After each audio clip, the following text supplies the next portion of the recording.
Hello दोस्तों, मैं हूं सुबोध और आप देख रहे हैं ज्ञान मंथन। और आज हम अपने इस वीडियो में बात करने वाले हैं रानी पद्मिनी के बारे में। बताएंगे आपको इतिहास में सबसे सुंदर रानी कही जाने वाली रानी पद्मिनी के इतिहास के बारे में कि आखिर क्या था उनका इतिहास, क्यों किया था अलाउद्दीन खिलजी ने उनके राज्य पर आक्रमण। तो चलिए बतलाते हैं आपको इसके संपूर्ण कहानी को। दोस्तों, राजस्थान के चित्तौड़गढ़ के किलों का इतिहास बड़ा ही रोचक और रोमांचक है। यहाँ के किलों को सिर्फ यहाँ के राजपूतों की बहादुरी के लिए ही नहीं जाना जाता, बल्कि इसे जाना जाता है यहाँ की सुंदर रानी पद्मावती या पद्मिनी के लिए। रानी पद्मावती के जीवन की कहानी वीरता, त्याग, त्रासदी, सम्मान और छल को दिखाती है। रानी पद्मिनी अपनी सुंदरता के लिए समस्त भारत देश में प्रसिद्ध थी। वैसे ऐसा कोई ऐतिहासिक प्रमाण नहीं है कि रानी पद्मिनी वास्तव में अस्तित्व में थी या नहीं। पद्मावत एक कविता थी जिसे मालिक मोहम्मद जैसी ने 1540 ईस्वी में लिखा था, जिसमें पहली बार रानी पद्मावती के खूबसूरती के बारे में लिखित दस्तावेज मिले थे, जो कि लगभग उस घटना के 240 सालों बाद लिखा गया था। दोस्तों, पद्मावती, रावल, रतन सिंह और अलाउद्दीन खिलजी तीनों का जीवन एक बिंदु पर आकर जुड़ जाता है। कुछ लोग पद्मावती को सिर्फ कहानी का एक पात्र ही मानते हैं। ये कहानी अलाउद्दीन के इतिहासकारों ने किताबों में लिखी थी ताकि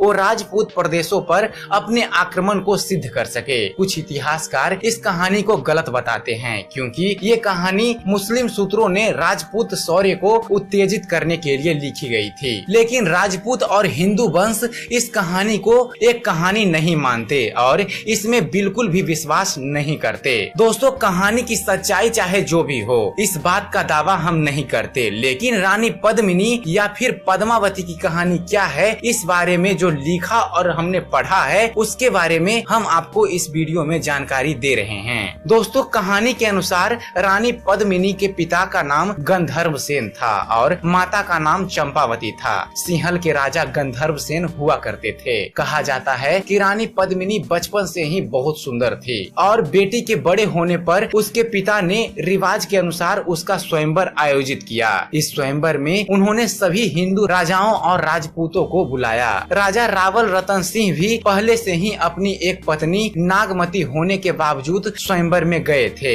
राजा रावल रतन सिंह ने स्वयंवर जीते और पद्मिनी से विवाह किया। विवाह के बाद पद्मिनी के साथ वह वापस अपने राज्य चित्तौड़ लौट आए। उस समय चित्तौड़ पर राजपूत राजा रतन सिंह का राज था। वह एक अच्छे शासक और पति होने के साथ साथ रतन सिंह कला के भी संरक्षक थे। उनके दरबार में कई प्रतिभाशाली लोग आते थे, जिनमें से राघव चेतन नाम का संगीतकार भी एक था। राघव चेतन एक जादूगर भी था। इस बारे में लोगों को पता नहीं था। वह अपनी प्रतिभा का उपयोग दुश्मन को मार गिराने में करता था। कहा जाता है कि एक दिन राघव चेतन बुरी आत्माओं को बुलाने का काम कर रहा था और वह रंगे हाथों पकड़ा गया। इस बात का पता चलते ही रावल रतन सिंह ने उसे अपने राज्य से निकाल दिया। रतन सिंह की उस सजा के कारण राघव चेतन उसका दुश्मन बन गया। अपने अपमान का बदला लेने के लिए राघव चेतन दिल्ली चला गया। वहाँ राघव चेतन एक जंगल में रुक गया। वहाँ सुल्तान, जो कि उस समय दिल्ली का शासक था, वहाँ उस जंगल में शिकार खेलने के लिए जाया करता था। एक दिन जब उसको पता चला कि सुल्तान शिकार करने के लिए इस जंगल में आ रहा है, तो राघव चेतन ने अपनी कला यानी कि बांसुरी बजाना शुरू कर दी। बांसुरी में माहिर राघव चेतन की कला को पहचानते हुए खिलजी ने अपने सैनिकों को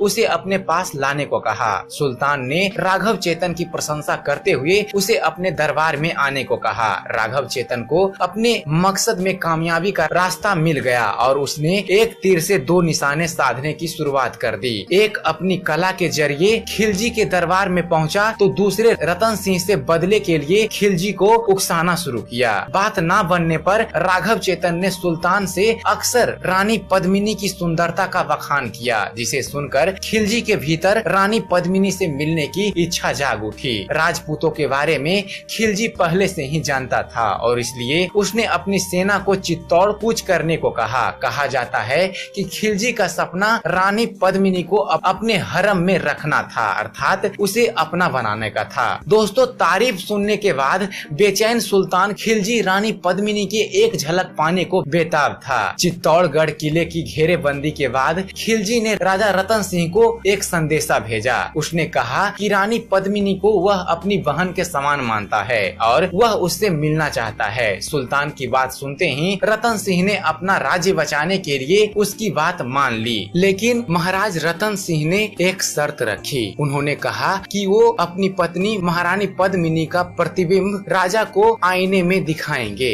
ताकि राजपूत का मान भी रह जाए और सुल्तान खिलजी की शर्त भी पूरी हो जाए। जब अलाउद्दीन को ये खबर पता चली कि रानी पद्मिनी उससे मिलने को तैयार हो गई है, तो वह अपने कुछ चुनिंदा सैनिकों के साथ किले में गया। सुल्तान खिलजी को रानी पद्मिनी के महल में ले जाया गया। रानी पद्मिनी सरोवर के बीच बने अपने महल की सीढ़ियों पर आई और उसी महल के दूसरे छोर पर लगे एक आईने में रानी पद्मिनी का प्रतिबिंब सुल्तान खिलजी को दिखाया गया। इतनी दूर से रानी पद्मिनी का प्रतिबिंब आईने में देखकर सुल्तान खिलजी की नापाक इरादे जाग उठा और वह रानी पद्मिनी को अपना बनाने के लिए व्याकुल हो उठा। वापस अपने शिविर में लौटते वक्त अलाउद्दीन खिलजी के साथ रतन सिंह भी थे। उस दौरान खिलजी ने अपने सैनिकों को आदेश देकर रतन सिंह को बंदी बना लिया और उसने रतन सिंह की रिहाई की शर्त रखी रानी पद्मिनी। किले में चौहान राजपूत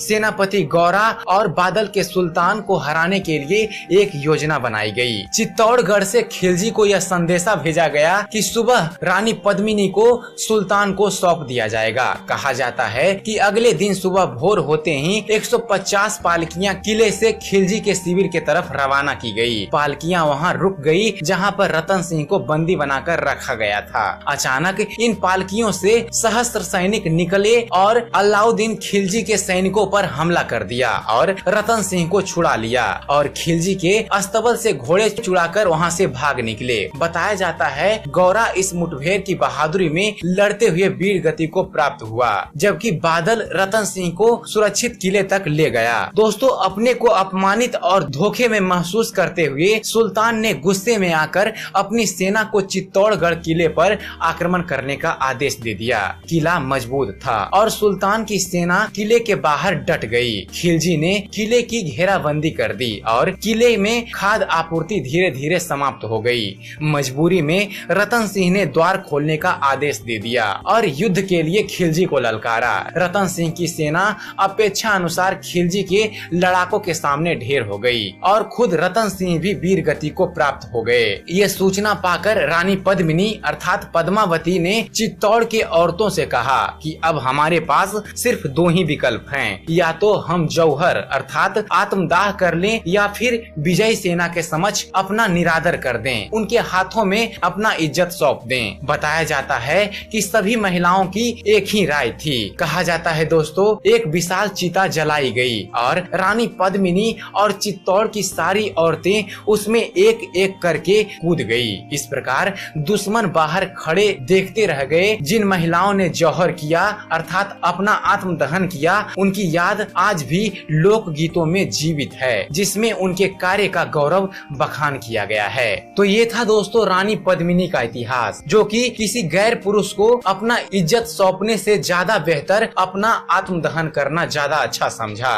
रानी पद्मिनी का जौहर और उनके साहस को आज भी लोक गीतों में याद किया जाता है। रानी पद्मिनी को सम्मानित एक लोकगीत बहुत ही ज्यादा प्रसिद्ध है दोस्तों। वह लोकगीत है सोते मन में स्मृति सुंदरी, लहर लहर लहरे, चित्र खींचती चपला क्षितिज पर कोई ना ठहरे, जौहर की जीत लिए दिल में तेज तेगा बेग बढ़े, पद्मिनी की सुंदरता में खिलजी की खिल्ली उड़े। तो आशा करते हैं दोस्तों रानी पद्मिनी के इतिहास पर बनाया गया हमारा यह वीडियो आप सबको पसंद आया होगा। अगर आपको इस चैनल पर दी गई जानकारी पसंद आती है तो आप हमारे वीडियो को लाइक कीजिए, शेयर कीजिए, आप हमारे वीडियो के बारे में कमेंट कीजिए कि आपको यह कैसा लगता है, और साथ ही साथ हमारे इस चैनल ज्ञान मंथन को सब्सक्राइब करना ना भूलें। हमारे इस चैनल को सब्सक्राइब कीजिए और हम आपके लिए ऐसे ही इतिहास और धर्म से जुड़े जानकारी लाते रहेंगे। तो जुड़े रहिए हमारे चैनल के साथ और देखते रहिए, जानते रहिए। धन्यवाद। जय हिंद।